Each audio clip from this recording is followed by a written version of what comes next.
Falizalika qala Rasulullah sallallahu alaihi wasallam, kalau menurut Imam Nawawi syahwat yang dimaksud di sana ada tiga. Ada syahwat qalbiyah, hati. Ada syahwat batiniyah, di dalam keinginan batiniyah. Ada syahwat farjiyah, farad, kemaluan. Batniyah syahwat perut. Qalbiyah syahwat hati. Syahwat hati, keinginan-keinginan hati itu syahwat.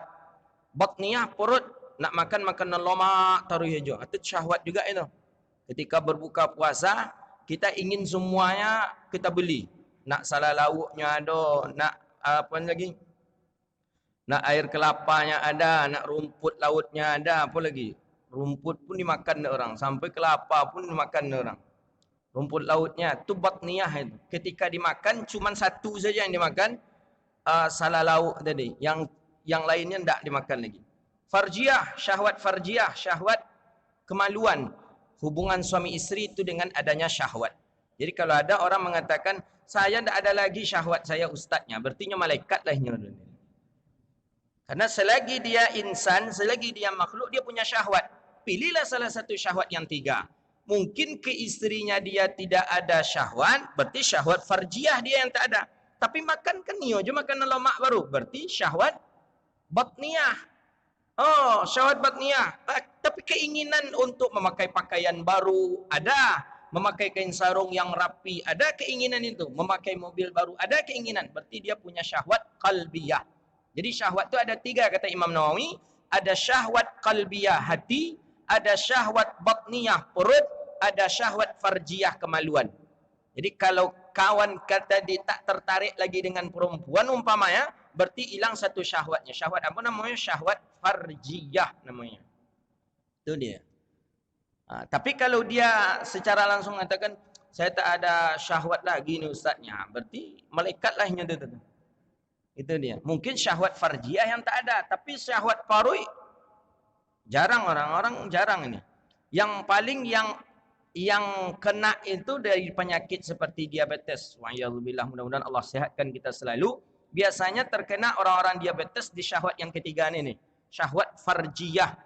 Jadi kata salah seorang pejabat kita, kata dia, Ustaz, penyakit yang paling ditakuti oleh laki-laki, tahu tak Ustaz apa katanya? Tak perlu mau tahu dah apa penyakit yang paling takuti. Penyakit yang paling ditakuti itulah dia. Syahwat farjiyah. Kalau syahwat farjiyah ni tak ada lagi, di sana hilang berarti salah satu daripada tiga syahwat itu. Menengok padusi kau layan ancaknya, kalbiyahnya menunjukkan ancak padusi tadi. Tapi nan farjiyah tadi pun tidak aja. Dan nak omunya dah nak ke mana? Dia asung nak ke mana dia? Itulah dia. Berdoa kita kepada Allah, mudah-mudahan syahwat yang tiga ini tetap Allah selalu senantiasa berikan kepada kita. Amin. Ya Rabbal Alamin. Ada Syekh Abdul Ghani Al-Khalidi Al-Kamfari. Usia beliau 100 tahun. Wafat beliau usia 130 tahun. Di usia yang ke-100 tahun, beliau menikah dengan seorang perempuan namanya Umi Maryam. Orang Batu Gajah, Tapung, di usia 27 atau 21 tahun. Tapi tetap menghasilkan 6 orang anak. Bayangkanlah Syekh Abdul Ghani 100 tahun. Istri beliau 27 tahun. Menghasilkan 6 orang anak. Dan anak-anak yang 6 orang ini anak-anak yang berkualitas dia. Kenapa kok bisa masih menghasilkan anak? Karena syahwat masih sempurna ia miliki. Dari mana syahwat itu sempurna dia miliki? Itulah dengan orang-orang dekat dengan Allah. Jadi kalau kita dekat dengan Allah, syahwat yang tiga ini dipelihara oleh Allah. Tapi kalau kita sudah mulai jauh daripada Allah, Allah akan mulai cabut syahwat itu. Itu dia. Dah ada lemak lah dah. Di antan bubur ayam orang tak jual lemak. Di antan martabak Mesir orang tak jual lemak dah. Di antan gado-gado orang tak jual lemak dah. Berarti kerana ialah syahwat yang ketiga, yang kedua namanya batniyah. Tapi kalau kini antum semuanya terasa enak, berarti sempurna syahwat untuk antum. Kalau alun menikah berarti syahwat yang ketiga yang lenepek dan antum capek menikah. Di syahwat ni kan suatu yang enak, yang lezat tu syahwat. Maka dalam hadis tu kan jelas tu. Al-jannatu huffat bil makarih wa annan naru huffat bis syahwat. Itu dalam hadis Nabi. Al-jannatu huffat bil makarih. Bahawa surga itu dipagar dengan sesuatu yang makarih. Makarih ini sesuatu yang sulit. Sesuatu yang tak bagus. Itu surga itu. Wa annan naru huffat bisyahwat. Dan surga itu dipagari dengan syahwat. Keinginan-keinginan, kelezatan-kelezatan. Itu neraka dipagari dengan itu. Maka hati-hati kita. Syahwat ada yang mardiyah, ada yang diredai. Ada syahwat yang tidak diredai. Mana syahwat yang tidak diredai? Syahwat qalbiyah, keinginan-keinginan haram. Syahwat batiniah, perut memakan makanan haram. Syahwat farjiyah, melakukan zina tidak pada tempatnya. Maksudnya, faradnya tidak secara halal ia lakukan. Tidak dengan akad nikah, tapi dengan zina. Maka itu syahwat disebut syahwat yang tidak diredai oleh Allah Subhanahu wa ta'ala. Maka kata Nabi SAW, maka yang bisa mengendalikan, meninggalkan daripada syahwat itu orang-orang siddiqin. Itu dia pandai mengatur syahwatnya. Orang-orang siddiqin, pandai dia. Tapi kalau tingkat-tingkat ibtidaiyah seperti kita tidak pandai mengatur syahwat kita. Awak nak pandai dah. Selagi ada jonan lama, bahampai tarui. Ada jonan lama, bahampai tarui. Jarang orang kita, lah dong, larunya lah. Pasti bekon niyo jawab balik tu. Kalau orang siddiqin tidak memakaikan, memanfaatkan syahwat tu bagus sekali dia. Seperti orang-orang suluk. Antum pernah tengok orang-orang suluk. Makannya pakai sukatan. Ada sukatan kecil saja. Sedikit makan orang suluk tu. Ni orang suluk ni orang yang sudah tingkat, namanya tingkat yang kedua itu mutawasid. Tingkat orang yang pertengahan dan akan mencapai siddiqin. Wuduk dijaga. Waktu tidur dijaga, zikir dijaga, makan dijaga. Ini siddiqin. Mereka mengatur syahwat mereka. Kalau kita tak bisa tu dah. Awak bujang-bujang kau makan dia agak-agak macam itu tu minta tambuh tu. Ambo suluk maimbo khadam dulu. Jadi saya suluk tu datang khadam namanya tu yang ngantar-ngantar nasi tu. Ada letaklah di piring kita sedikit saja nasi. Nampak saya khadam tu saya panggil lagi. Ustaz kata sini. Tambah lagi kata saya. Jadi tahu mursyid, tahu buya. Kita kan kalau suluk tu kan di bawah bimbingan mursyid. Jadi tahu buya. Buya maaflah buya. Kalau kami yang muda-muda, kau lambung kau mengangur aja kan ini. Jadi kalau diisi sedikit tu tak khusyuk zikir. Jadi kalau banyak agak khusyuk zikir. Rupanya tak. Jadi tambah lama lolok dia jadi. Tentu perut kenyang, tentu tidur kita lagi. Tapi orang siddiqin dia pandai mengatur syahwat itu. Yang untuk istrinya diatur. Bukan berarti dia tak mau menggauli istrinya, tidak. Bukan seperti itu. Siddiqin tu pandai dia mengatur syahwat untuk keluarga, mengatur perut, mengatur apa, pandai dia. Makanya kalaupun tak sekarang kita martabat siddiqin, hendaknya kita suatu saat nanti Allah takdirkan sampai kepada martabat siddiqin. Qala Rasulullah sallallahu alaihi wasallam, kata Nabi sallallahu alaihi wasallam, ini nampaknya bisa kita khatamkan dalam waktu dekat ini nanti. Khatamkan nanti kita beri ijazahnya, sanadnya sampai kepada Imam Al-Ghazali rahimahullah. InsyaAllah. Qala al-muhajir man hajara su'. Maka kata Nabi SAW, orang yang hijrah itu, orang yang hijrah daripada perangai su'. Su' ini yang jahat, yang jelek. Wal mujahid, dan pejuang itu manjahadal hawa, orang yang berjuang, manjahadal hawa, orang yang berjuang akan hawahu. Hawahu itu adalah keinginannya.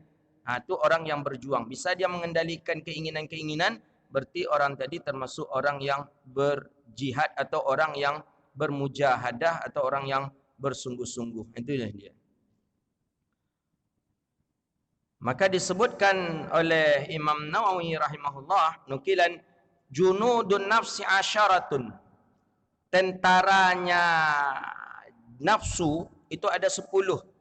Hirsun, loba, keinginan tinggi, congok, itu termasuk nafsu itu. Syahwat termasuk nafsu.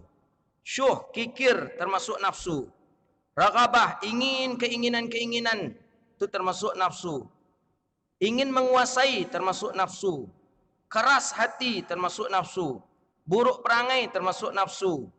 Al-amal, panjang angan-angan, banyak angan-angan, tinggi angan-angan, termasuk nafsu. Tamak ni kalau bahasa ocunya loba. Kisok, itu bahasa kasarnya tu. Tahu kalian kisok? Nyo punya untuk dia, peruntuk untuk dia tu cuman tanah sekitar 2 hektar. Tanah tu ada 10 hektar. Hanya nak niu yang ke 10 hektar tu punya inyo. Itu namanya kisok. Tomak, tak pernah rasa kenyang. Al-kasal, kemudian pemalas. 10 tu penyakit daripada nafsu itu. Wa'lam dan ketahuilah olehmu hai para pelajar dan penuntut ilmu, kata Imam Al-Ghazali. Innama ta'sillah, hanya saja maksiat engkau kepada Allah, bijiwarihika, dengan anggota tubuh engkau, itu adalah kenikmatan minallah, daripada Allah. Ini tinggi bahasa Imam Ghazali. Maksiat kok nikmat? Tunggu dulu. Wa amanatal ladaik, dan itu amanah ladaika, di sisi engkau. Fasta'in bi ni'matillah, maka hendaklah engkau mohon perlindungan kepada Allah dengan nikmat Allah. Maka maksiat Allah berikan kepada engkau itu bagian daripada kenikmatan. Tapi bagaimana maksud daripada kenikmatan ini? Kenikmatan yang kita melakukannya kita merasa nikmat. Nikmat tak? Nikmat. Tanyalah ke orang-orang setelah melakukan zina itu pasti nikmat. Kalau tidak nikmat akan nionya melakukan. Minum khamar, nikmat. Allah beri. Tapi ingat bahawa sesungguhnya kenikmatan itu adalah amanah dari Allah.